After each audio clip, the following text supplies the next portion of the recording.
Hi, I am going to talk to you today about some ways that therapy might work for you.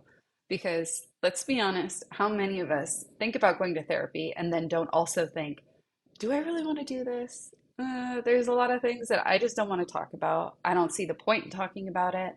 How is talking about it going to change anything? Well, that's what I'd like to talk about a little bit today. I'm Kristen, Dr. Kristen Hornan. And my license is I'm a professional clinical counselor in the state of California, number 2071.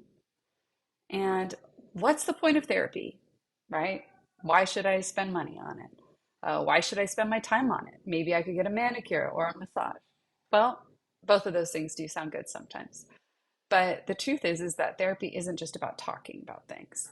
And also, we don't dwell on the past in therapy unless there's a reason that it might be helpful, right? Such as recognizing a pattern that has been happening over and over again and kind of picking it apart to see, what's happening here? Why am I getting triggered? And then why am I responding the same way and getting the same results? Having a therapist work with you can be a way of getting another perspective and also recognizing ways that we can tweak the pattern, right? So, for example, uh, the first step is recognizing what exactly is the problem? What's happening? Can we be curious about it and get out of shame around it? Because a lot of times we just get guilty and filled with shame about things that we've been doing or ways we've been responding. And that's not really helpful because we just keep doing the same thing and then feeling really bad about it. When in reality, a lot of times we're just human.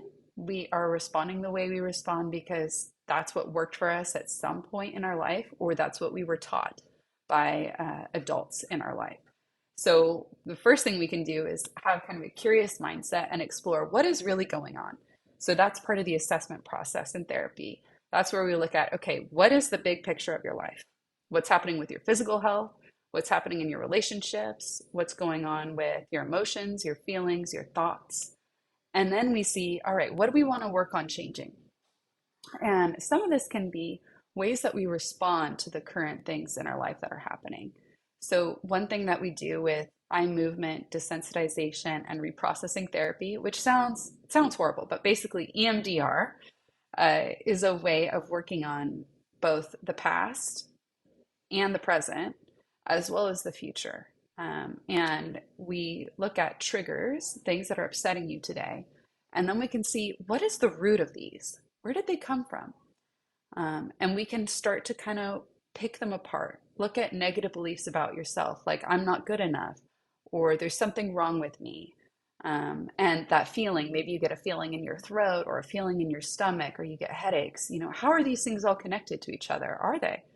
And then we can do reprocessing, which is where we help your brain kind of work through those and come to understand things that happened in the past in a new, more adaptive way. And when I say adaptive, I don't mean positive, right? This is not about like taking something in the past that was really horrible and upsetting and being like, oh, it's all fine now, right? No, that's not what this is about. Adaptive means that we change some of those beliefs that were developed because of what happened.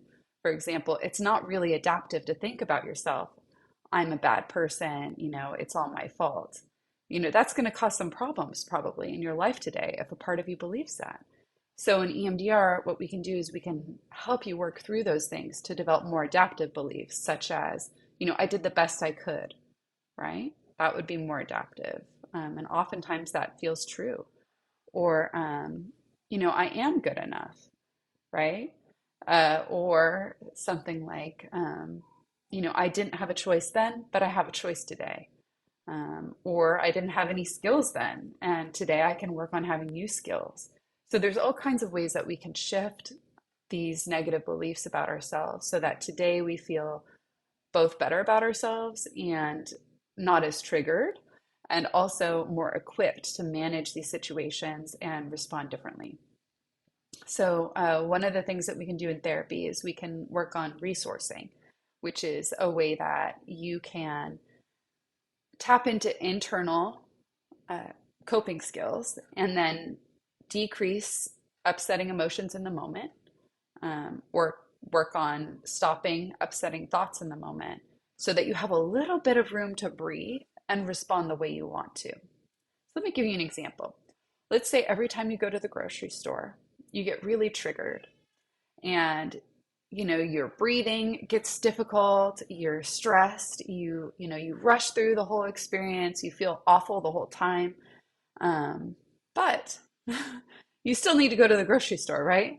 So, therapy could possibly help you find ways to find like how you can approach those emotions and get what you need to get done. So let's say instead you go to the grocery store and when you get there, you notice, okay, I'm starting to get triggered. And because of therapy, you know exactly why you're triggered now. And so what you can do is you can say, all right, I'm going to use this safe, calm state that I worked on with Kristen. And so you can take a moment and kind of call up this resource inside of yourself. You'll tap into the feelings of this safe, calm state that you've developed. And then your emotion and your body response will hopefully shift. And you can proceed with grocery shopping in a much more calm, regulated way. Um, Maybe the experience doesn't have to be as bad as it's always been for you. And then when you leave the grocery store, you might be like, wow, okay, I have so much more emotional energy left to tackle the rest of my day. Because I think that's a thing that a lot of people don't recognize when they've been through traumatic or really upsetting experiences is that every time we're triggered, it takes so much energy to deal with that experience. And it trickles in the rest of the day, right? We use so much of our cognitive energy in just trying to deal with what's stressing us out that we don't have the energy needed to really connect with other people, to be creative, to laugh, right? To play. A lot of times we get kind of in this fight or flight or freeze mode, and it's just not a comfortable way to live. So that's one of the reasons why therapy can be so helpful is that it can help us recognize, what is happening, what is draining our energy. And then we can find new ways to respond so that we have that energy back. But yeah, that's just a little bit of a lowdown on therapy. And I want to emphasize that it's a collaborative process, right? So if you don't want to talk about something, if you don't want to answer a question, you simply need to tell me, right? Give me that feedback. And I can explain the reason behind it, and we can do some problem solving together. Because really, therapy is a partnership. It's one and one just working together and seeing what you want to accomplish and trying to find ways to accomplish that. If you have any questions, please reach out to me by email or leave me a voicemail message, and I will get back to you. Thank you.